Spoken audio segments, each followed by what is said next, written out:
News 18 Lokmat आणि आता महाराष्ट्रातल्या अनेक महत्त्वाच्या बातम्या सविस्तर पाहणार आहोत. पण सुरुवातीला आपल्या सगळ्यांच्या जिव्हाळ्याची बातमी ती लॉक कुठे आणि अनलॉक कुठे. आणि जर का अनलॉक आहे तर नेमकं कशा पद्धतीचं अनलॉक आहे, कोणते निर्बंध शिथिल केले, कुठे नाराजी आहे आणि हे सगळं आपण सविस्तर पाहणार आहोत. न्यूज 18 लोकमतची खास वृत्तमालिका जनसामान्यांचा आवाज न्यूज 18 लोकमतवर. कारण जिथे निर्बंध शिथिल झाले तिथला ग्राउंड झिरो रिपोर्ट आज आपण न्यूज 18 लोकमतवर पाहतो. दरम्यान निर्बंध शिथिल केले गेले असले तरी लोकांनी विनाकारण गर्दी न करण्याचं आवाहन प्रशासन तर करतच आहे. न्यूज 18 लोकमत सुद्धा तुम्हाला आवाहन करत आहे, अनावश्यक कामासाठी बाहेर पडू नका, गर्दी करू नका आणि जिथे निर्बंध शिथिल नाहीत तिथे तर काटेकोरपणे पालन करा. दरम्यान कोरोनाच्या तिसऱ्या लाटेची भीती असल्यामुळे अद्यापही महाराष्ट्रात पूर्णपणे लॉकडाऊन हटवण्यात आलेला नाही. दरम्यान 2 ऑगस्टला राज्य सरकारनं ब्रेक द चेन अंतर्गत नवी नियमावली जाहीर केली. या नियमावलीच्या अंतर्गत राज्यातील 11 जिल्ह्यांमध्ये निर्बंध जैसे थे ठेवण्यात आले आहेत, तर इतर जिल्ह्यांना मात्र काही प्रमाणात सवलत देण्यात आली. काही दिवसांपूर्वी केरळमध्ये कोरोनाची अचानक मोठी रुग्णसंख्या समोर आली. इतर राज्यांना सावध राहण्याचं आवाहन याचमुळे केंद्रानंही केलं आहे. आणि आता यंदाही सण उत्सव साजरे करताना विविध प्रकारचे निर्बंध हे कायम असणार आहेत.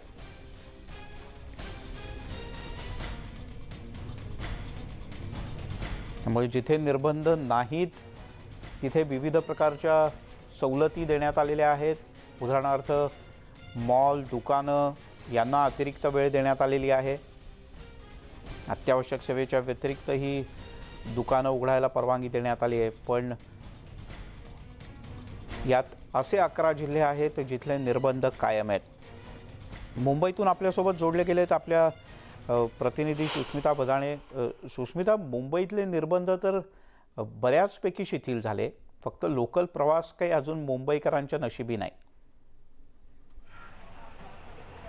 खरं तर मिलिंदजी, ज्या निर्णयाकडे संपूर्ण मुंबईकर गेले अनेक दिवस वाट बघत होते तो निर्णय काल झालेला आहे. परंतु त्यात रेल्वे प्रवासाबाबत कुठलीही ठोस निर्णय घेतला गेलेला नाही आहे. त्यामुळं काही अंशी निराशा आहे. परंतु एक चांगली बाब या बाबतीत म्हणायला लागेल की दुकानं जी आहेत ती 10 वाजेपर्यंत पालिकेने खुली ठेवण्यासाठी परवानगी दिलेली आहे. मुंबईतील अनेक भागांमध्ये नागरिक जे घराबाहेर पडत आहेत त्यांच्यासाठी हा निर्णय महत्त्वाचा आहे. वीकेंड लॉकडाऊनच्या बाबतीत सुद्धा महत्त्वाची घोषणा करण्यात आलेली आहे. त्यामध्ये असं म्हणण्यात आलेलं आहे की शनिवारी 9 म्हणजे शनिवार रविवार जे 2 दिवस लॉकडाऊनची स्थिती असायची त्या स्थितीमध्ये आता सवलत मिळालेली आहे. 3 वाजेपर्यंत शनिवारी दुकानं खुली राहू शकणार आहेत. सध्या आपण दादर परिसरातले एकूण दृश्य बघितली तर लोक एकूणच घराबाहेर पडायला सुरुवात झालेली आहे. रेस्टॉरंट्स असतील, हॉटेल्स असतील यांच्या वेळा वाढवून देण्यात आलेल्या आहेत. शनिवारी 3 वाजेपर्यंत दुकानं खुली आहेत. तर याचा खरं तर खूप मोठा फायदा सर्वसामान्यांना मिळणार आहे. काही तर एकूण तुम्ही हॉटेल मालक आहात, कशा पद्धतीची स्थिती सध्या आहे आणि हा नियम जे आता बदलले त्याचा किती फायदा होऊ शकतो? आम्हाला 4 वाजेपर्यंत दिलं आहे. बरोबर आहे. हो हो हो. का हे डायनिंग 4 वाजेपर्यंत, सॅटर्डे संडे दिलं आहे 4 वाजेपर्यंत, बाकी दुकानं 10 वाजेपर्यंत दिलं आहे. आज टाईम वाटला मी सकाळचं 10 वाजेपर्यंत प्रत्येक दुकानं, हॉटेलला 4 वाजेपर्यंत. त्याच्यामुळे मोठं नुकसान होतं का? हो, नक्की नुकसान ना. आम्हाला डायनिंग आहे कुठे? एक तर 50%, आम्हाला 80 सीट आहे, 40 बसवा आणि 4 वाजेपर्यंत काय धंदा करणार? सकाळच्या वेळेत तरी लोकांची गर्दी अपेक्षित असते ती असते का? नसतो. आपण खरं तर यांच्या हॉटेलमध्ये बघूया. आतमध्ये संपूर्णपणे हॉटेल रिकामं आहे. अगदी प्राईम लोकेशनवरती असणारं हे हॉटेल आहे. परंतु कुठेही एकही व्यक्ती नाही आहे बसलेला. तुमच्या हॉटेल स्टाफला तुम्ही वॅक्सिनेशन केलं आहे का? किंवा कशा पद्धतीने काळजी घेणं अपेक्षित आहे? आता जर शनिवार रविवार सुद्धा अनेक पर्याय उभे आहेत, रविवारी तर बंद आहेत सगळं. आता वॅक्सिनेशन सर्वांचं घेतलं आहे. आमचं स्टाफचं मोठं शेवटी जास्त करून 2 वॅक्सिनेशन पण झालं आहे 8 जणांचं. मालकचं पण, मॅनेजर लोकांचं पण. नक्कीच. तर आपण दुसरीकडे बघितलं तर हॉटेलसोबत जे व्यापारी आहेत, दुकानदार आहेत, त्यांचं सुद्धा या निर्बंधांकडे लक्ष होतं आणि काल जो निर्णय घेण्यात आलेला आहे यामध्ये एक गोष्ट मुख्यत्वे पाहायला मिळेल, दुकानं 10 वाजेपर्यंत खुली राहण्याची परवानगी आहे. काही दुकानदार आपल्यासोबत आहेत, त्यांच्याशी आपण बोलण्याचा प्रयत्न करूयात, कारण निर्बंधांमध्ये शिथिलता यावी याबाबत दादरचे व्यापारी हे फार आग्रही होते. तुम्ही आत्ता हा जो निर्णय आलेला आहे याच्यावर किती समाधानकारक आहात किंवा किती चांगला निर्णय आहे असं म्हणावं? हो, निर्णय एकदम चांगला आहे. धन्यवाद करतो आम्ही सरकारांचा. आणि चांगला हे निर्णय थोडा आधी घ्यायचा होता, पण जे काय घेतलं चांगलं घेतलं आहे. आम्हाला म्हणजे संतोष आहे ह्या निर्णयावर आणि आम्हाला जे वेळ दिला त्याबद्दल त्यांचा आभार व्यक्त करतो आम्ही. खरं तर दुकानांमध्ये कशा पद्धतीने काळजी घ्यायला हवी, कारण आता वेळ वाढवून मिळालेली आहे, लोकांची गर्दी कमी होईल की वाढेल, काय वाटतं? नाही, कमी म्हणजे गर्दी कमी होणार म्हणजे काय, लोकांना वेळ भेटते यायला. पूर्ण 4 वाजतापर्यंत जे काय काम करायचं आता लोकांना 8पर्यंत 10पर्यंत म्हणजे ते लोक पण काम करू शकते आम्हाला. आणि आम्ही काळजी पहिल्यापासून घेतो, आमचं वॅक्सिन पण घेतलेलं आहे स्टाफांना, म्हणजे काय हे काय प्रॉब्लेम नाही. आणि गिराकांचा पण भेट चांगला वाचवणार म्हणजे कसा पूर्ण दिवस मिळतो त्यांना खरेदी करायला. तुम्हाला काय वाटतं, आता निर्बंधांमध्ये शिथिलता आली आहे, लोकल बाबतीत सुद्धा निर्णय होणं अपेक्षित होतं, तो काही झालेला नाही आहे, पण एकूण स्थिती बदललेली आहे? एकदम ते चांगला झालेला आहे. सरकारने एकदम चांगला केलेला आहे. लोक येणार, अजून पण घराची वाढेल, पण लोकांना समजेल पाहिजे डिस्टन्स थोडा ठेवायला पाहिजे, ते हिशोबून ते बरोबर होणार. नक्कीच. तर सामाजिक अंतर राखणं, मास्क वापरणं या सगळ्याच गोष्टींचं पालन करणं सर्वसामान्यांकडनं अपेक्षित आहे. ज्या अर्थी या निर्बंधांमध्ये शिथिलता आली आहे त्यामुळे मुंबईतील व्यवहार हे अधिक सहजतेने होतील, त्यामध्ये लोकांची गर्दी कमी व्हावी अशी आपण अपेक्षा व्यक्त करूयात, कारण घराबाहेर पडताना सुद्धा काळजी घेणं खूप गरजेचं आहे. वीकेंड लॉकडाऊनमध्ये सवलत मिळाल्यामुळे नक्कीच जे घराबाहेर वीकेंडच्या काळात नोकरदार बाहेर पडणार होते त्यांना काही अंशी सवलत मिळालेली आहे, त्यांच्यासाठी ही फार महत्त्वाची बाब म्हणायला लागेल. सुस्मिता, मी परत एकदा तुझ्याकडे येतो, कारण मुंबईत आत्ता दुकानं उघडत आहेत, तू दादर भागात आहेस, हळूहळू लोक यायला सुरुवात होईल. आत्ता फक्त 9 वाजता आहेत, साधारण 11पर्यंत बऱ्यापैकी गर्दी होईल आणि आता संध्याकाळच्याही वेळेला सगळी दुकानं उघडी ठेवायला मुंबईत परवानगी आहे, त्यामुळे व्यापारी तर निश्चितपणे सुखावलेत, यात काहीच शंका नाही. सुस्मिता, तू राहाच आपल्यासोबत. इकडे ठाण्याच्या जवळ उल्हासनगर शहरात लॉकडाऊनच्या निर्बंधांमध्ये कोणतेही बदल करण्यात आलेले नाहीत, त्यामुळे व्यापारी आक्रमक आहेत. कोरोनाची रुग्णसंख्या कमी होत असताना देखील कोरोना निर्बंधांच्या लेव्हल 3 मध्येच उल्हासनगर शहराचा समावेश आहे, त्यामुळे 4 वाजता दुकानं बंद करावी लागणार आहेत. आणि याच्या विरोधात मंगळवारपासूनच व्यापाऱ्यांनी आक्रमक भूमिका घेतली. विविध ठिकाणी प्रातिनिधिक स्वरूपात आंदोलनं करण्याचा निर्णय झाला आहे. सुमारे 10,000 दुकानदार किंवा व्यावसायिक यात सहभागी होणार आहेत असा अंदाज आहे. प्रशासनासाठी निश्चित डोकेदुखी आहे. उल्हासनगर जवळच्या कल्याण, डोंबिवली, अंबरनाथ या महानगरपालिकांमध्ये निर्बंधांमध्ये काही प्रमाणात सूट देण्यात आली आहे, मग आमच्यावर अन्याय का, असा इथल्या व्यापाऱ्यांचा प्रश्न आहे. रात्री 8पर्यंत दुकानं सुरू ठेवण्याचे आदेश काढा, अन्यथा आम्ही रस्त्यावर उतरून आंदोलन करू, असा इशारा उल्हासनगरमधल्या व्यापाऱ्यांच्या संघटनांनी दिलाय. काल त्यांनी स्थायी समितीच्या अध्यक्षांची भेट घेतली आणि त्यांना निवेदनही सादर केलं.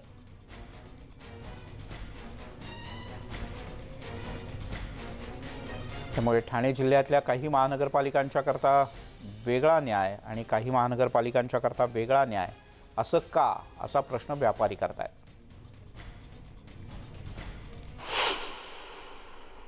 उल्हासनगरच्या पुढेच बदलापूर, आणि बदलापूरचा जर का विचार केला तर रुग्णसंख्येवर नजर टाकली आणि लॉकडाऊनच्या नियमांच्या शिथिलतेवर जर का नजर टाकली तर उल्हासनगर पेक्षाही बदलापूरवासी काहीसे सुखावतील.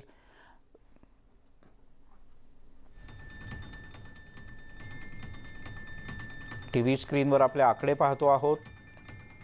29 जुलैला 14, 30 जुलैला 18, 31 जुलैला 12, 1 ऑगस्टला 19, 2 ऑगस्टला 20 रुग्ण होते.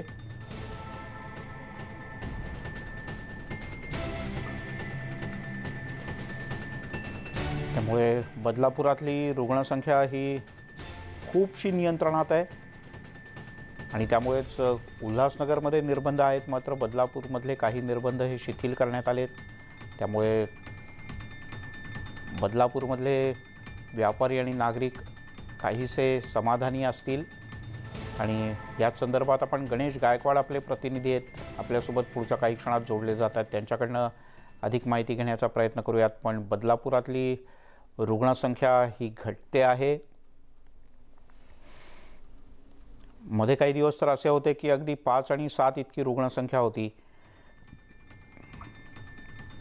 पण गेल्या काही काळात 20च्या वर रुग्णसंख्या गेलेली नाही बदलापुरातली, आणि त्यामुळे नागरिक काहीसे समाधानी आहेत.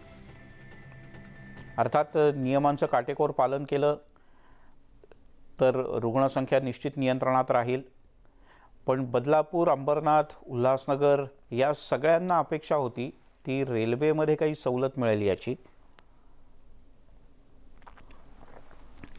पण राज्य सरकारनं अद्याप लोकल सर्वसामान्यांसाठी खुली न करण्याचा निर्णय घेतला आहे. त्यामुळे बदलापूर, उल्हासनगर इथून मुंबईकडे नोकरी, धंदा, व्यवसाय या निमित्तानं जाणाऱ्यांसाठीची अजूनही अडचण कायम आहे. गणेश गायकवाड आपल्यासोबत जोडले गेलेत. गणेश,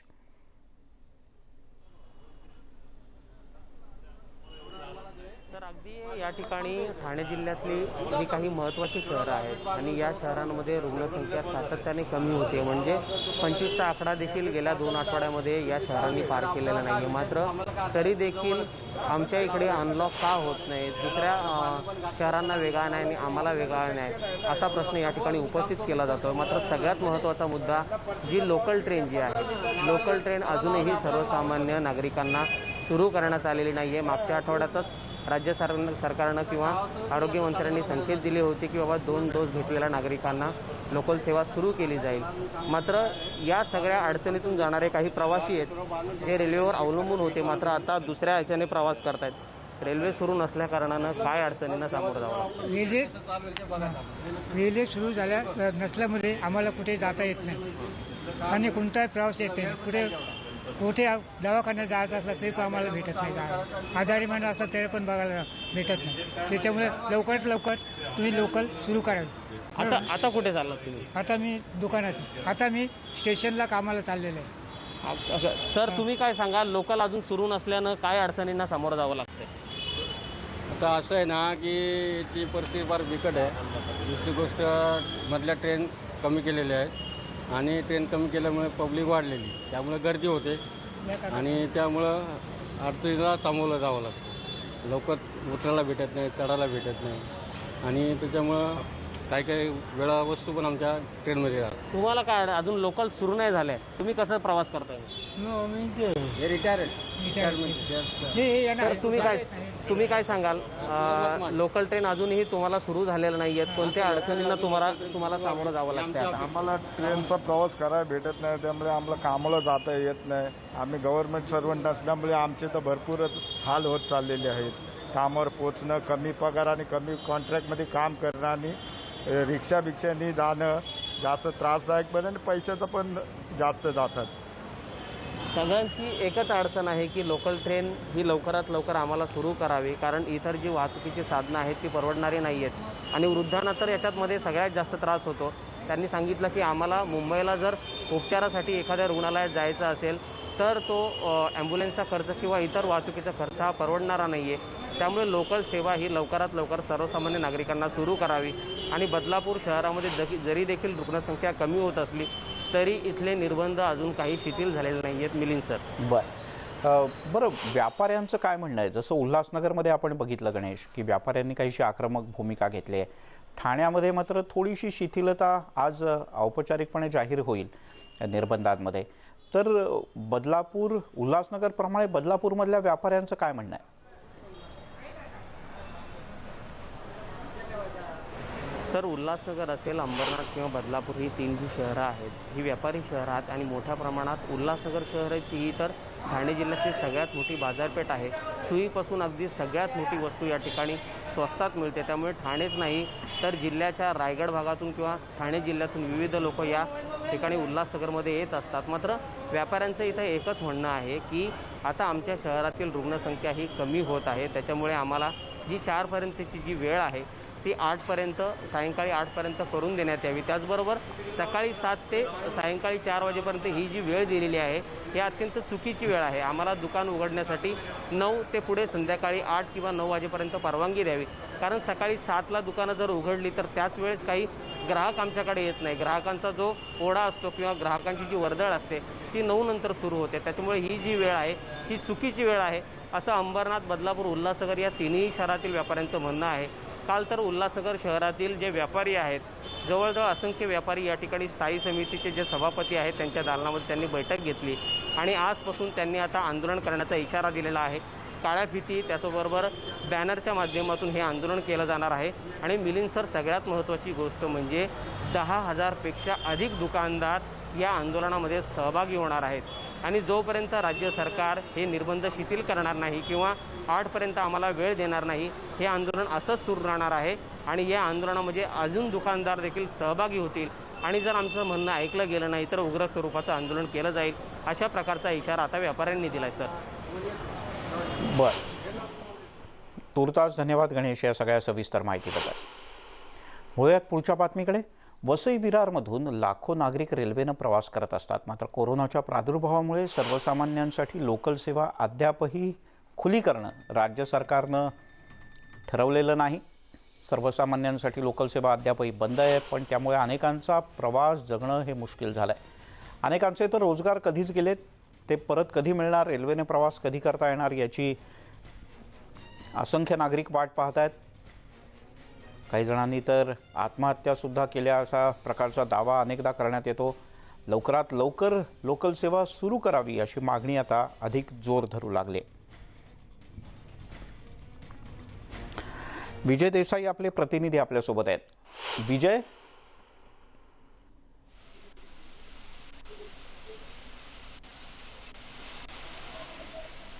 विजय माझा आवाज पोहोचतोय? वसई विरार, नालासोपारा, मीरा भाईंदर इथल्या सगळ्या नागरिकांचं काय म्हणणं आहे? काही दिवसांपूर्वी या इथल्या काही नागरिकांनी, संघटनांनी आंदोलनाचा इशाराही दिला होता. बरोबर आहे मिलिंद सर, या ठिकाणी वसई विरार असू दे, मीरा भाईंदर असू दे, या सगळ्या ठिकाणची परिस्थिती एकच आहे. कारण सर्वांना लोकलची सेवा सुरू केली पाहिजे अशीच सगळ्याची मागणी आहे. कारण या ठिकाणी जे मुंबईकडे जे जाणारे लोक ते मोठ्या प्रमाणात लाखो लोक नेहमी प्रवास करत असतात. अशात या ठिकाणी एकालाही सध्या जे सर्वसामान्यांना प्रवास आहे तो त्याची मुभा दिलेली नाही. त्यामुळे लोक संतापलेले आहेत. अनेक जणांचे रोजगार सुद्धा गेले. माझ्यासोबत या ठिकाणी लोक आहेत, त्यांच्याकडून जाणून घ्या. तर काय सांगा, रेल्वे सेवा सुरू केली पाहिजे का? लवकर करा, कारण आम जनतेच्या गड्यावरती, कांदोऱ्यावरती आणि सर्वांसाठी खूप कल्याण झालेलं आहे. आम्ही घरी बसून आमचा रोजगार केलो तर सगळं काही वाया गेलेलं आहे. लवकरच तुम्ही सेवा चालू करा, परत तुमच्यावरती आमचे खूप मोठे उपकार होतील आणि तुम्ही आमची सेवा लवकर सेवा करावा ही विनंती करून तुम्ही लवकर मान्य करावी. लवकरात लवकर रेल्वे सेवा सुरू करा. तुम्ही काय सांगाल? लवकर रेल्वे सुरू केल्या पाहिजे. तुम्ही जे 2 वॅक्सिन घेतल्या, तुम्हाला विश्वास नाही का तुमच्या वॅक्सिनवर? जे वॅक्सिन घेतलं त्यांना ते द्यायचं. जे सरकारी कामगार आहेत त्यांनाच फक्त पोट आहे का? सर्वसामान्यांनी काय करायचं? गेले 60 वर्षापासून मोदीजी बोलतात अश्वजी नानवाले, हे का तुमच्या जिकडे मृत्यू दर वाढलाय, पेट्रोल डिझेल गॅस गगनाला जाऊन ठेवलेले आहेत, लोक बेरोजगार झालेले आहेत, शाळेपासून जीवायला काय फक्त होत नाही. त्यामुळे काही वेळा गेल्याच नाही आपल्याला दिसतच आहे. तर लवकरात लवकर ट्रेन विजय, आवाज नीट येत नाही. आपण काही क्षण थांबूयात, एक छोटासा ब्रेक घेऊयात. ब्रेकनंतर पुन्हा एकदा तुझ्याकडे येतो. पण अनेक शहरं ही अनलॉक करण्याच्या दृष्टीने वाटचाल सुरू झाली आहे, पण त्यासोबतच नागरिकांनी काळजी घेणं सुद्धा तेवढंच महत्त्वाचं आहे. छोटासा ब्रेक घेऊयात. पाहत राहा न्यूज 18 लोकमत.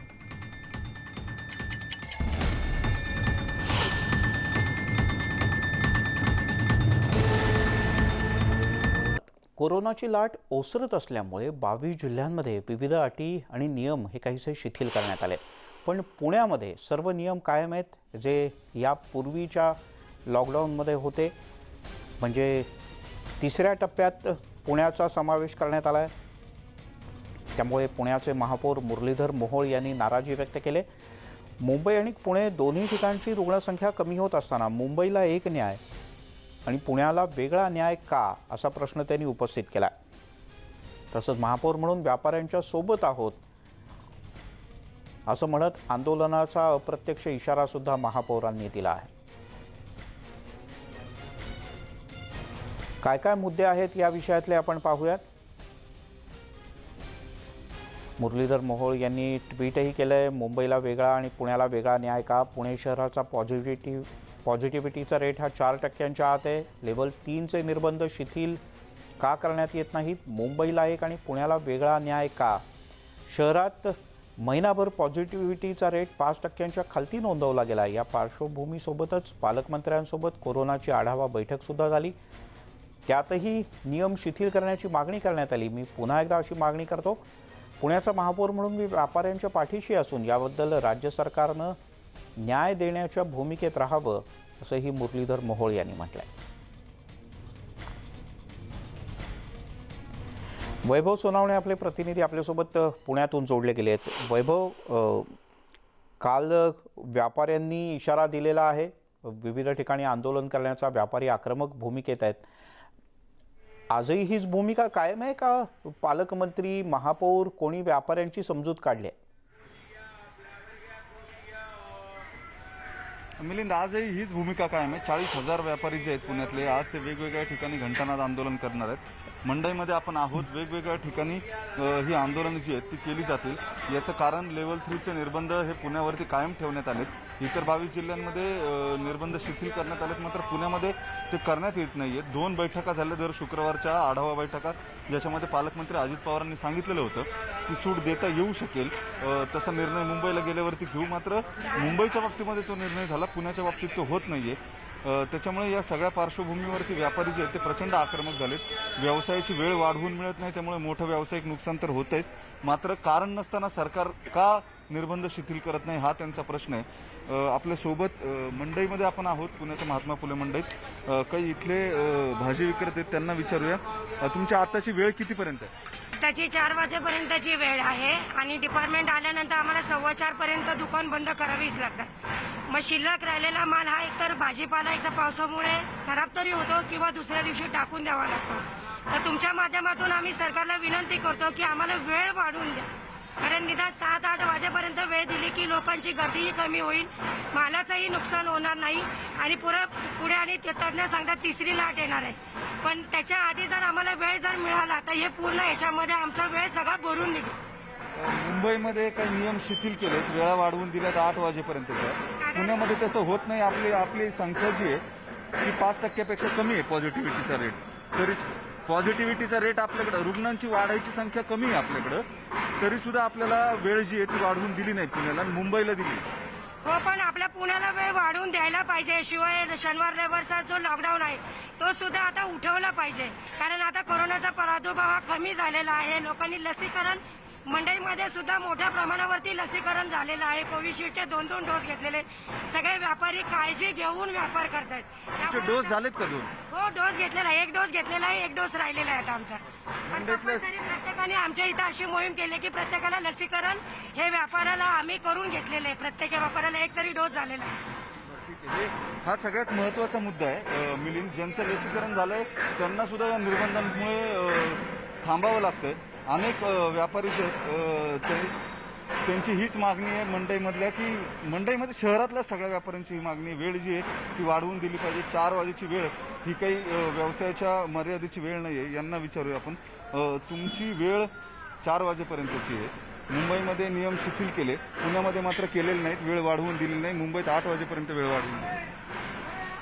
काय उलट दुपारचा टायमिंग असलं की पटपट लोक घेऊन जातात. वेळ जितका वाढेल तेवढं ते कमीच पडतोय. 4 वाजेपर्यंत व्यवसाय होतो का तुमचा? होतो, आता सवय पडली आता आम्हाला. आणखी काही लोक जे आहेत ते इथं भाजी घ्यायसाठी येतात, हेही विक्रेते, त्यांना विचारलं. 4 वाजेपर्यंतची वेळ वाढवावी अशी मागणी होती, मात्र ती काही वाढवली नाही. मुंबईत वेळ वाढवली. काय आता सगळं सरकारच्या हातात आहे, आता काय वाढवायचं काय नाही आम्ही काय सांगू शकतो. त्याचं आम्हाला 4 पर्यंत व्यवस्थित आहे भाजीसाठी. तरी बाकीच्या व्यापाऱ्यांसाठी वेळ वाढवली पाहिजे का नाही? आज आंदोलन करतात. हा, करणार आहे. आज काहीतरी 12:30 वाजता काहीतरी घंटानाद करणार आहे. आमच्या भाजीच्यासाठी तरी आमची वेळ योग्य आहे. ठीक आहे. भाजी विक्रेत्यांचं म्हणणं आहे त्यांच्यासाठी 4 वाजेपर्यंतची वेळ व्यवस्थित आहे. काही जणांचं म्हणणं आहे वेळ वाढवून दिली पाहिजे. आणखी सुद्धा व्यापारी आहेत, या काकांना विचारूया आपण. तुम्हाला 4 वाजेपर्यंत पुरे होतो का वेळ? 4 वाजेपर्यंतच दुकानं सुरू ठेवायला लावलीत. मुंबईत 8 वाजेपर्यंत वेळ वाढवून दिली. 4 वाजेपर्यंत काय? लॉकडाऊनची वेळ 4 वाजेपर्यंतच ठेवली आहे पुण्यामध्ये, मुंबईत 8 वाजेपर्यंत ठेवली आहे.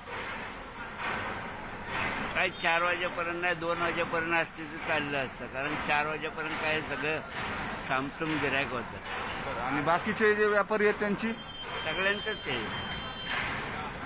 बरं वैभव, व्यापाऱ्यांचं म्हणणं अर्थात भाजी मार्केट हे असं ठिकाण आहे की लोक साधारण सकाळच्या वेळेला येतात किंवा अगदी संध्याकाळच्या वेळेला येतात. मधल्या वेळात अनेकदा भाजी मार्केट मंडईमध्ये गर्दी नसते. पण ग्राहकांचं काय म्हणणं आहे? समजा भाजी खरेदी करायला यायचं तर मुळातच निर्बंध पुण्यातले जर का कुठलेच शिथिल झालेले नाहीत, तर या वेळा याच पद्धतीनं म्हणजे रविवारी पूर्ण बंद अशा पद्धतीनं ग्राहकांना पण चालणार आहे? पुणेकरांचं, सर्वसामान्य पुणेकरांना काय वाटतं? मिलिंद, पुणेकरांना विचारूया आपण, जे भाजी घ्यायला आलेत त्यांना विचारूया नेमकं त्यांचं म्हणणं काय आहे. वेळ जी आहे ती 4 वाजेपर्यंतची वेळ आहे. तुम्हाला असं वाटतं का शनिवार रविवारचं लॉकडाऊन जे आहे ते खुलं झालं पाहिजे? दुकानांच्या वेळा वाढवल्या पाहिजेत असं वाटतं का तुम्हाला? वाढवले तर चांगलं होईल. शनिवार रविवार बंद असतं. शनिवार रविवारी बंद असतं, ते चालू असलं पाहिजे असं वाटतं का तुम्हाला? चांगलं झालं तर बरं होईल, त्याला काय. ठीक आहे. या प्रतिक्रिया आहेत मिलिंद. सुरू झालं तर बरं होईल. व्यापारी आहेत आणखी काही, त्यांना विचारूया. आज आंदोलन आहे व्यापाऱ्यांचं, दुपारी घंटानाद आंदोलन आहे. काय तुमची प्रतिक्रिया आहे? मुंबईची वेळ 8 वाजेपर्यंत वाढवून दिली. आज 8 वाजेपर्यंत, आता इथून पुढे मुंबईमध्ये 8 वाजेपर्यंत आणि पुण्यात 4 वाजेपर्यंत.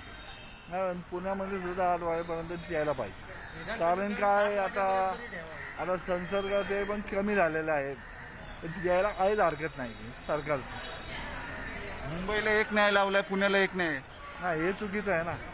मुंबईला एक आणि पुण्याला एक, म्हणजे हे एकदम चुकीचं नाही. बर वैभव, दोघांना एक सारखा नाही पाहिजे.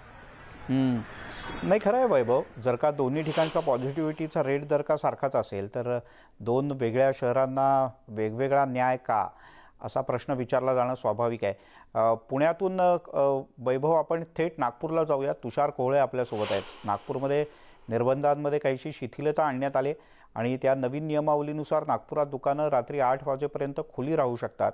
रविवारी मात्र फक्त अत्यावश्यक सेवेतली दुकानं खुली असतील, बाकी सगळीच्या सगळी बंद असतील. तुषार, माझा आवाज पोहोचतोय तुझ्यापर्यंत?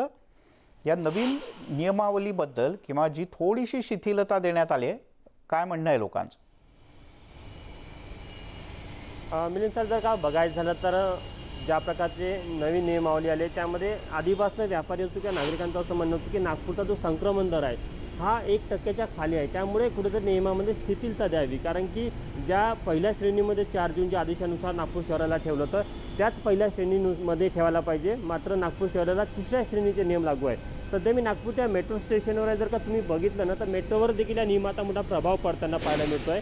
मोजकेच प्रवासी या मेट्रोने प्रवास करतात. त्यामध्ये अत्यावश्यक सेवेमध्ये जे असणारे प्रवासी असतील ते आणि यासोबतच सरकारी कर्मचारी यांनाच या मेट्रोने प्रवास करण्याची संधी दिली जात आहे. सोबतच मेट्रोच्या फेऱ्यांमध्ये देखील घट करण्यात आली आहे. 50%च फक्त मेट्रोच्या फेऱ्याचं चालू आहे.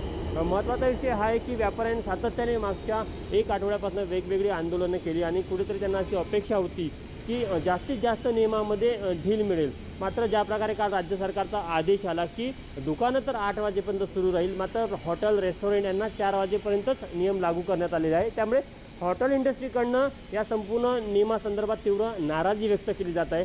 आज देखील व्यापाऱ्यांची बैठक होणार आहे आणि ते काय पवित्रा घेतात हे देखील बघणं महत्त्वाचं आहे. कालच व्यापाऱ्यांची बैठक झाली होती. त्या बैठकीमध्ये व्यापाऱ्यांनी अशी भूमिका घेतली होती की मुख्यमंत्र्यांनी सांगितलं की आम्ही आज सायंकाळपर्यंत आदेश काढणार. त्यामुळे त्यांनी 1 दिवस वाट पाहायचं ठरवलं होतं आणि त्यांनी असं ठरवलं होतं की राज्य सरकारने जर का आदेश काढला नाही तर आम्ही असहकार आंदोलनाची भूमिका घेऊ. राज्य सरकारचे कोणतेही नियम आणि निर्बंधांचं आम्ही पालन करणार नाही, अशा प्रकारची भूमिका व्यापाऱ्यांनी घेतली होती. मिलिंद सर, जर का तुम्ही पहिल्या तिमाहीचे म्हणजे भारतीय अर्थव्यवस्थेच्या पहिल्या तिमाहीचे जे काही आकडे आले त्यामध्ये मग फ्लॅट खरेदी असेल, GSTचं कलेक्शन असेल, इन्कम टॅक्स कलेक्शन असेल, यामध्ये महाराष्ट्र हा इतर राज्याच्या तुलनेने अत्यंत पिछाडीवर जाताना दिसत आहे. आणि याचं प्रमुख कारण मध्ये भारतामध्ये फक्त महाराष्ट्र हे एकमेव राज्य आहे जिथं इतक्या कडक प्रमाणाचे निर्बंध अजूनही सुरू आहे. आपण नागपूर मेट्रो घ्या किंवा मुंबई लोकल घ्या किंवा वेगवेगळ्या प्रमुख सेवा घ्या, या सर्व बंद असल्याचं पाहायला मिळत आहे. याचा प्रभाव थेट अर्थव्यवस्थेवर देखील पडत आहे. विशेष करून अनऑर्गनायझर सेक्टरमध्ये जे काम करणारे लोक आहे त्यांच्यावर सर्वात जास्त प्रभाव पडताना पाहायला मिळत आहे. कारण की तुम्ही जर का पहिल्या तिमाहीचे जे आकडे बघितले त्यामध्ये 2-3 आकडे अत्यंत महत्त्वाचे. त्यामध्ये नवीन घरं खरेदी असेल किंवा जे टोल नाक्यावरचं टोलचं कलेक्शन असेल किंवा विजेचा वापर असेल, या सर्व आकड्यावरनं आपल्याला अर्थव्यवस्थेचा एक अंदाज येतो. त्यावरनं आपल्याला लक्षात येतं की इतर राज्याच्या तुलनेने महाराष्ट्राची अर्थव्यवस्था किती पिछाडीवर चाललेली आहे. आणि त्याचमुळे व्यापाऱ्यांनी अत्यंत आक्रमक भूमिका घेतलेली आहे. राज्याच्या इतर शहराप्रमाणेच नागपूरचे व्यापारी देखील आक्रमक आणि असहकार आंदोलनाच्या भूमिकेमध्ये आहे. मिलिंद सर, तुषार, जसं मुंबईचा विचार केला तर लोकलने प्रवास करणं याशिवाय पर्याय नसतो लोकांना. अतिशय जलद किंवा सगळ्यात स्वस्त पर्याय असतो तो म्हणजे लोकलचा. मुंबईत लोकल अजून सुरू नाही. नागपूरमध्ये मेट्रो ही सर्वसामान्यांच्या करता खुली आहे का? लोक त्याचा कशा प्रकारे वापर करतायत?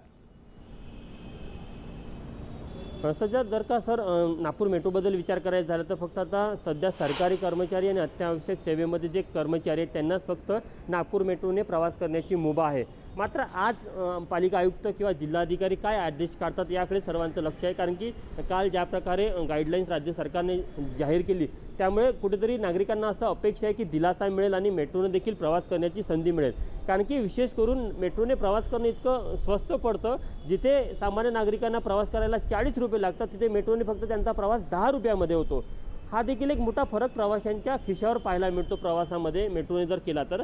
त्यामुळे नागरिकांची अपेक्षा आहे की नागपूर मेट्रोमध्ये त्यांना दिलासा मिळाला पाहिजे. सध्या मात्र अत्यावश्यक सेवेमध्ये काम करणारे कर्मचारी, डॉक्टर यांनाच किंवा वैद्यकीय सेवेमध्ये काम करणाऱ्या कर्मचाऱ्यांना, सरकारी कर्मचाऱ्यांनाच मेट्रोने प्रवास करण्याची मुभा आहे. आणि महत्त्वाचा विषय की फेऱ्यांमध्ये देखील कपात करण्यात आलेली आहे. थोड्या वेळाआधी आम्ही इथे आलो. आता बघा मध्ये या मेट्रो स्टेशनवर जर का तुम्ही बघितलं तर सध्या प्रवासी नाही. थोड्या वेळाआधी तिथनं मेट्रो निघून गेली. मात्र निर्बंधाच्या आधी हेच सर्व स्टेशन लगभग इथे खूप लगबग असायची, गर्दी असायची. 10-10 मिनिटांनंतर मेट्रोच्या फेऱ्या असायच्या. आता मात्र त्या सर्व फेऱ्या अर्धा तासावर गेलेल्या आहेत. त्यामुळे अशा प्रकारे शांतता आपल्याला मेट्रोच्या स्टेशनवर पाहायला मिळते. त्याचं प्रमुख कारण मध्ये ज्या प्रकारचे निर्बंध आहे आणि ज्या प्रकारे बंधनं आहे त्या सर्व गोष्टीमुळे या संपूर्ण व्यवस्थेवर किंवा मेट्रोवर याचा प्रभाव पाहायला मिळत आहे. नागरिकांना अपेक्षा आहे की आज जिल्हाधिकारी असो किंवा पालिका आयुक्त म्हणजे मेट्रो संदर्भात जे काही नियम काढतात ते पालिका आयुक्तांचे नियम असेल तर पालिका आयुक्त काय आदेश काढतात त्यामध्ये मेट्रो प्रवाशांना किती दिलासा मिळतं याकडे देखील सर्वांचं लक्ष असणार आहे. मिलिंद सर.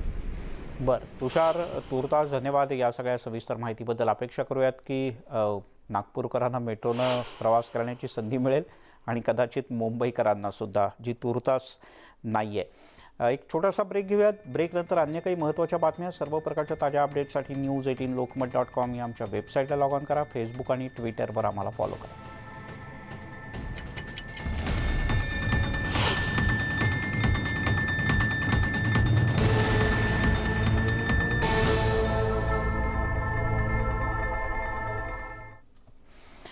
ब्रेकनंतर आपल्या सगळ्यांचं पुन्हा एकदा स्वागत. आता जाऊयात मराठवाड्यात औरंगाबादमध्ये आता कोरोना बाधितांची संख्या कमी झाल्यानं काही प्रमाणात दिलासादायक चित्र आहे. गेल्या 24 तासात औरंगाबादमध्ये फक्त 6 कोरोना बाधित रुग्ण सापडले तर 24 जणांनी कोरोनावर मातही केले. रुग्णसंख्या जरी कमी झाली असली तरी नियमांचं पालन करण्याचं आव्हान आणि विनाकारण गर्दी न करण्याचे आदेश, या दोन्ही गोष्टींची पूर्तता करणं हे अतिशय आवश्यक आहे. प्रशासनानं नियमांचं काटेकोर पालन करावं असं आवाहन केलं आहे, वारंवार करण्यात येतं आहे. News18 लोकमतसुद्धा आपल्या सगळ्या प्रेक्षकांच्या माध्यमातून औरंगाबादमधल्या जनतेला आवाहन करत आहे की रुग्णसंख्या इतकी आटोक्यात आणली आहेत, आता ती शून्यावर गेली पाहिजे. यासाठी नियमांचं काटेकोर पालन करा. सिद्धार्थ गोदाम आपले प्रतिनिधी आपल्यासोबत आहेत. सिद्धार्थ, औरंगाबादमध्ये चांगली गोष्ट आहे की तू आणि जे आत्ता दिसत आहेत काही जण तुझ्या आजूबाजूला ते मास्क घालून आहेत, पण थोडासा जरा मोकळा श्वास घेत आहेत लोक रुग्णसंख्या इतकी कमी झाल्यानं. म्हणजे निश्चितच मध्ये एक आत्मविश्वास आलेला आहे आणि महत्त्वाचं म्हणजे मुंबई पुण्याच्या सोबत औरंगाबादची रुग्णसंख्या वाढली होती. जवळपास 2.25 ते 2.5 हजारापर्यंत दररोज रुग्णसंख्या होती. आता ती केवळ 6वर आली. म्हणजे 4 आकड्याहून एका सिंगल आकड्यावर रुग्णसंख्या आलेली आहे. पॉझिटिव्हिटी रेट 0.28 आलेला आहे आणि रिकव्हरी रेटसुद्धा 98% पर्यंत गेलेला आहे. त्यामुळं औरंगाबादचे व्यापारी थोडे शांत याच्यासाठी बसले होते की पॉझिटिव्हिटी रेट आहे, दररोज रुग्ण कमी येतात, त्यामुळं जे काही नियम ठरवतील त्यामध्ये औरंगाबादकरांना मोकळा श्वास भेटणार हा ठाम विश्वास व्यापाऱ्यांमध्ये होता. त्यामुळे व्यापाऱ्यांनी आवाज नाही केला. मात्र आज आपण बघतोय ना की मी गुलमंडीसारख्या अत्यंत महत्त्वाच्या बाजारपेठेमध्ये आहे आणि लोक जे आहेत बऱ्यापैकी म्हणता येईल आपल्याला की मास्कचा वापर करतायत, नियमाचं पालन करतायत. मात्र काही लोक अजूनही एवढे सिरियस दिसत नाहीत मास्क न घालणे किंवा अशा पद्धतीच्या जे आहेत निष्काळजीपणा करतायत. आता 8 वाजेपर्यंत जी आहे मोकळीक दिलेली आहे आणि व्यापारी आहेत याच भागातले. आपण त्यांच्याकडून समजून घेऊया. एक मिनिट सर, थोडं पण काय म्हणाल तुम्हाला आता 8 वाजेपर्यंतची वेळ भेटली? 8 वाजेपर्यंत उघडं केलं, आता धंदे पाणी चांगले होतील, सर्व व्यवस्थित चालेल. 2 वर्षापासून परेशान होतो, आता व्यवस्थित लोकांचे धंदे वाढतील, व्यवस्थित होईल. तुम्ही काय म्हणाल? सर, या निर्णयाचं मी स्वागत करतो आणि शनिवार रविवारचा ते अजून जो निर्बंध शिथिल आहे म्हणजे कायम येते त्याच्यावरती सरकारने याच्यावरती अजून नियमावली काढायला पाहिजे. निर्णयाचं मी स्वागत करतो. आम्ही खुश आहात. आता 8 वाजेपर्यंत वाढवलं, आता आपली जबाबदारी वाढलेली. बिलकुल जबाबदारी वाढलेली आहे. मास्क वापरायचं, सॅनिटायझर वापरायचं आणि सोशल डिस्टन्सिंग वापरायचं करायचं. या म्हणजे हे तर करावंच लागेल आपल्याला. अजून करावं लागेल, ते आपली जबाबदारी नागरिक म्हणून. सर क्या बोलेंगे? खुश तो है माहौल? सर, अभी जो 8 बजे जो निर्णय लिया सरकार ने ये ठीक है, लेकिन जो मैं आपके चैनल के माध्यम से बोलना चाहता हूँ कि 2 साल से लोग जो परेशान है तो इनके बारे में सरकार ने कभी देखा नहीं है. लेकिन आज अब जो त्यौहार आने वाले दिवाली है, दशहरा है, ये त्यौहार के टाइम पे अगर सरकार अब कभी फिर से और लॉकडाउन लगाती है तो इसका हम बिल्कुल सरकार के खिलाफ निषेध करेंगे पूरे व्यापारी. क्यों कि सरकार ने हमेशा का तमाशा बना के रखी है ये कि थोड़ा खोलती है, बंद करती है. अब आप हमारे इससे पहले कुछ त्यौहार गए हुए, इससे पहले 14 अप्रैल गए तो हमारे दलित भाइयों ने जो है तो 14 अप्रैल भी घर में, इतना बड़ा साल में एक बार त्यौहार आता है वो घर में मनाया. ईद जैसी ईद हुई है वो भी घर में मनाया. अब अगर आप दिवाली वगैरह घर में मनाने की अगर सरकार हमको ये करेंगी तो हम रोड पर आएंगे सरकार के खिलाफ. और अब सरकार का निशान लेकिन ये टाइम ना आए, ये नौबत ना आए, इसलिए हमारी भी जिम्मेदारी बनती है ना. तो वो क्या करेंगे लोग? नहीं, हमारी जिम्मेदारी बनती है. हम पूरे व्यापारियों ने जो है तो पूरी हमारी जिम्मेदारी के साथ जो है तो जो सरकार ने निर्णय लिया था कि सैनिटाइजर होना या मास्क होना, ये सब हमने उसका पालन किया है. लेकिन सरकार इसमें एक बहुत बड़ी पॉलिटिक्स कर रही है. इसमें आज औरंगाबाद जिले के अंदर कोई पेशेंट ना होते हुए आज औरंगाबाद जिला जो है तो लॉकडाउन जो करा गया है, मैं आपके चैनल के माध्यम से बोलना चाहता, ये ठीक है क्या बताइए? ये सरकार का सरासर. लेकिन अभी तो खुश होंगे ना? अभी तो नहीं सर, आज 2 साल से लोग जो परेशान है तो उनके बारे में किसी ने सोचा नहीं है. आज जो निर्णय लिया गया है हमारे सीएम साहब ने, आज से 8 बजे चालू हो रहा है, उसकी तो खुशी होने वाली है. नहीं बोल के आगे चल के भी सरकार ने कॉपरेट करना चाहिए. क्या बोलेंगे? कॉर्पोरेट करना चाहिए सरकार ने. जैसे खुशी हुई है थोड़ी बहुत हमारे को लिए 8 बजे तक जो खुला है तो इसमें कैसे पब्लिक आएंगी और सबसे बड़ा सोशल डिस्टेंस का माहौल रखना चाहिए पब्लिक में. जैसे मास्क है, सैनिटाइजर है, वो यूज़ करना चाहिए. बाकी खुशी अच्छी हुई कि जो सरकार ने जो निर्णय लिया 8 बजे का, बहुत अच्छी खुशी हुई. काय म्हणणं आहे तुमचं? नहीं सर, 8 बजे तक तो होना, क्योंकि बहुत कर दिया सरकार. गर्दी नहीं होना सर. सोशल डिस्टेंसिंग का प्रतिशत पालन करना चाहिए. पब्लिक को ऐसा नहीं है और कर रही है. लेकिन सरकार को भी सोचना कि गरीब और दुकानदार क्या करेंगे, भाड़ा कैसे भरेंगे, वो सब सोचना चाहिए सर. 8 बजे तक तो किया, इसमें खुश नहीं आप? नहीं सर, ये इतना हो गया, बहुत अच्छा है हमारे लिए अगर सरकार ने किया है. लेकिन आगे चल के भी ऐसा नहीं करना कि पब्लिक को नुकसान पहुंचना. इसलिए हमारी भी जिम्मेवारी बनती है की हम लोग मास्क पहने, कस्टमर आहे उसको भी बताए. मिलिंद, आपण बघितलं की लोकांमध्ये आनंद आहे, मात्र त्यांच्या मनामध्ये भीती सुद्धा आहे की आणखी काही दिवसानंतर हे सरकार दुकानं बंद करेल, तिसऱ्या लाटेची भीती आहे.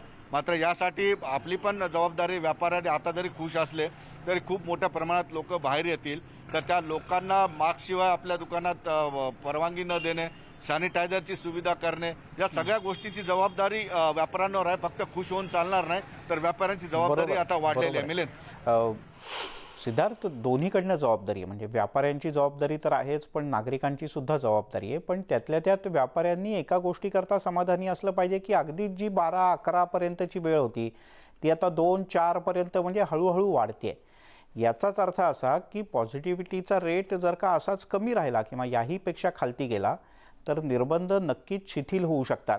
सिद्धार्थ, एक शेवटचा प्रश्न, शेती किंवा अन्य आवश्यक उद्योग जे आहेत तिथे बाहेर गेलेले जे कामगार होते ते सगळे आता औरंगाबादमध्ये परत येऊन स्थिरावलेत का आणि हे सगळे उद्योग व्यवसाय हे पूर्ण क्षमतेनं सुरू झालेत का? मिलिंद, त्यामध्ये आपल्याला असं थोडं समाधानकारकच उत्तर द्यावं लागेल, कारण लॉकडाऊनच्या काळामध्ये जे आहे पहिल्या लॉकडाऊनच्या काळामध्ये व्यापार उद्योग हा पूर्णपणे ठप्प होता.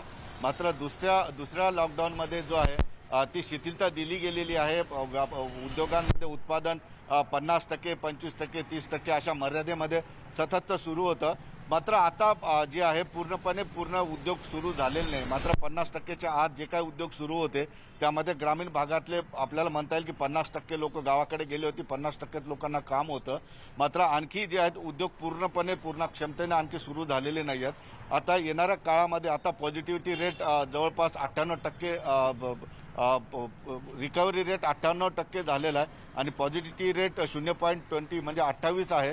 त्यामुळे आता हळूहळू जो आहे या सगळ्या गोष्टी ओपन होतील आणि पूर्ण क्षमतेने उद्योग सुरू झाल्यानंतर निश्चितचपणे ग्रामीण भागाकडे असलेला मोठा कामगार वर्ग औरंगाबादमध्ये 5 ते 6 मोठे औद्योगिक क्षेत्र आहेत, त्यामध्ये काम करतो मराठवाड्यातील लोक.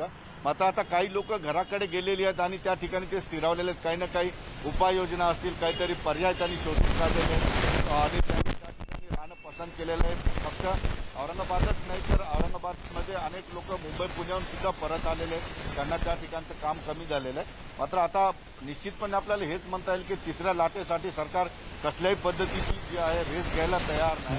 बरं सिद्धार्थ, सरकारही रिस्क घ्यायला तयार नाही आहे आणि लोकांनी रिस्क घेऊ नये. रिस्क घेण्याचं काही कारण नाही, किमान कोरोनाच्या बाबतीत तरी नाही. बाकी आयुष्यात कॅल्क्युलेटेड रिस्क घ्यायलाच लागतं आणि हे कॅल्क्युलेटेड रिस्क जर का घेऊन बाहेर पडायचं असेल तर सिद्धार्थ मास्क घालणं आवश्यक आहे. आपण लोकमतच्या माध्यमातून सातत्यानं आवाहन करतच असतो नागरिकांना की मास्क घाला, हात वारंवार धुवा, अंतराच्या नियमाचं पालन करा. सिद्धार्थ, धन्यवाद या सगळ्या माहितीबद्दल. मंडळी, या बुलेटिनमध्ये आम्ही इथेच थांबतोय, पण तुम्हाला सगळ्यांना पुन्हा एकदा कळकळीचं आवाहन. कंटाळा येतो आपल्याला, कल्पना आहे, पण तरी मास्क घातला पाहिजे. मास्क घालणं हे अत्यंत आवश्यक आहे. कोरोनापासून स्वतःचं आणि आपल्या कुटुंबियांचं रक्षण करण्याचा तो सगळ्यात सोपा आणि तेवढाच महत्त्वपूर्ण मार्ग आहे. पाहत राहा न्यूज 18 लोकमत.